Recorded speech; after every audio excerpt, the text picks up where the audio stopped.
So when it comes to the bait we use today, I pretty much never took down the finisher, and this is the number 9 finisher. And this finisher out here perfectly imitates the smelt that are in here, exactly to the same size. And so to me, this number 9 size is also the heaviest. You know, fishing that 25 to say 35 feet of water, it's almost an ounce bait here, so it just helps you get down a lot faster. But one thing about this finisher that's a little bit different, not only the cosmetics of the bait without the fin, is this bait darts a long ways without having all that drag of everything else on it. So you can almost overwork this bait. So what I like to do when I'm dropping down on a fish and that fish starts initiating, coming up towards it, what I'm gonna do is just give it a small little hop, basically let the fish know that it's not gonna continue to fall.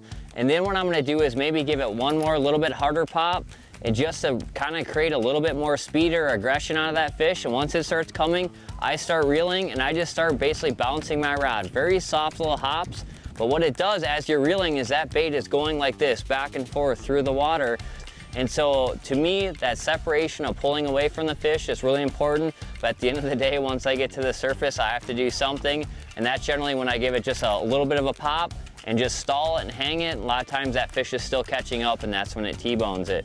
But to me, this finisher can be overworked very easily just because a hard snap like we used to do with glide baits, I mean, this bait is darting 6 to 8 feet a lot of times.